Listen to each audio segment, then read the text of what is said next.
साथियों, इस वीडियो के माध्यम से मैं आपको यहाँ प्रूफ के साथ बताना चाहूँगा क्या रीट की भर्ती है वो रद्द हो सकती है या नहीं हो सकती।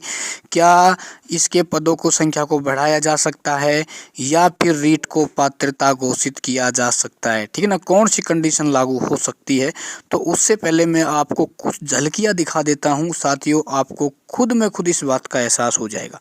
देखो साथियों, सबसे पहले इसमें आप यहाँ देख सकते हो रीट में चिट के नए खुलासों से भर्ती के आवेदनों पर 4 दिन से ब्रेकडाउन, यानी जो रीट की जो काउंसलिंग चल रही थी, जो बहुत ही फास्ट गति से चल रही थी, तो विद्यार्थियों ने क्या कर दिया है, काउंसलिंग प्रक्रिया में भाग लेने से कुछ साथियों ने यहाँ पर कमी आ गई है। क्यों?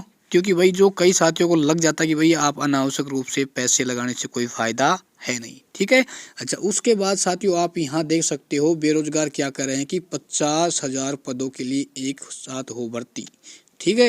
यानी इस भर्ती को क्या किया जाए, कैंसिल किया जाए, और जो 20,000 की घोषणा की गई है उसको भी इसमें जोड़कर 50,000 पदों पर भर्ती की जाए, ठीक है। और सबसे बड़ा पॉइंट ये है कि भाई सवाल तो क्या है, फिर आनन फानन में परिणाम क्यों जारी किया गया। यानी रीट के इतिहास में और किसी भी एग्जाम के इतिहास में पहली बार हुआ था कि उसका परिणाम 1 माह के अंदर ही जारी कर दिया गया था। क्यों?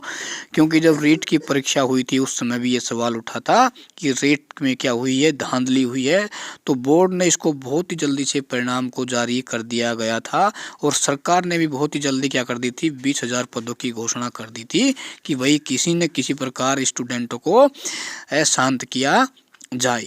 और साथियों सबसे बड़ा पॉइंट क्या है कि सरकार की मंशा सही तो फिर देरी क्यों। यानी जो एसओजी ने माना है पेपर है वो कहाँ से लीक हुआ है, शिक्षा संकुल से। तो साथियों आप इन पॉइंटों को, ठीक है ना, जो इसमें दिए हुए हैं मैंने इनको जो पढ़ा है तो आपको खुद को भी मालूम हो गया होगा कि रीट परीक्षा है साथियों। मैं ये मानकर चलता हूँ, जहाँ तक मेरा अनुमान और मेरा अनुभव कहता है कि निश्चित रूप से साथियों रीट है वो 99% क्या होगी, रद्द होगी, ठीक है। मैं ये भी मानता हूँ कि जिन्होंने भाई 3-4 साल से मेहनत की है तो उनके साथ सरेआम तो अन्याय हुआ है, लेकिन यह प्लस में उन लाखों अभ्यर्थियों के साथ भी ये अन्याय हुआ है।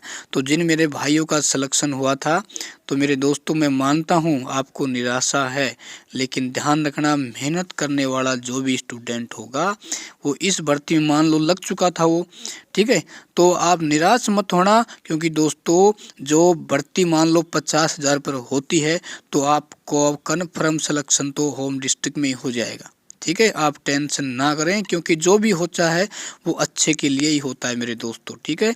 इसमें जो भी दोषी पकड़े जाएंगे वो तो साथियों मैं ये मानता हूँ उनको ऐसी सज़ा देनी चाहिए, चाहे पेपर लेने वाला हो चाहे पेपर देने वाला हो, कि दोबारा किसी भी पेपर को खरीदने से पहले वो लाख बार सोचे कि तेरी हालत ये हो जाएगी, ठीक है ना। इनकी संपत्तियों को हड़प लिया जाए, जितनी भी ज़मीन जायदाद है उनको सरकार को हड़प लेना चाहिए और उसे आजीवन जेल में डाल देना चाहिए, ठीक है। और जो भी साथियों ने पेपर लिया है, देखो भाई मानता हूँ कि मान लो मैं ही होता और मान लो मुझे ही पेपर मिल जाता है तो वो तो कोई स्टूडेंट भी मना नहीं करेगा कि पेपर लेगा। तो उनको ऐसा है कि चलो भाई पेपर लिया है तो उनके साथ भी ऐसा अन्याय नहीं होना चाहिए, है ना। उन्हें छूट देनी चाहिए कि यदि आपने अब की बार तो पेपर ले लिया है, अगली बार पेपर लोगे तो आपको आजीवन प्रतिबंध कर दिया जाएगा, ठीक है। तो साथियों टेंशन बिल्कुल भी ना लें, अपने धैर्य को ना खोएं, क्योंकि इस रीट की भर्ती में सरकार भी फंस चुकी है और सीबीआई जांच कराने से पहले ही हो सकता है रेट रद्द का संकेत आपको देखने को मिल सकता है। क्योंकि जहां सीबीआई जांच होगी वहां साथियों अच्छे परिंदे पकड़े जाएंगे। तो उससे पहले ही सरकार हो सकती है ये संकेत दे दे कि रीट की परीक्षा को रद्द किया जाता है, क्योंकि और कोई ऑप्शन बचा नहीं। क्योंकि जिस प्रकार नए जो खुलासे हो रहे हैं वो कहीं ना कहीं सरकार को भी एक ही बहुत ही बड़े अंधेरे में डाल सकते हैं, ठीक है। तो साथियों मैं तो इतना ही कहूँगा, धैर्य बनाए रखो, जो भी होता है वो आपके भले के लिए ही होता है।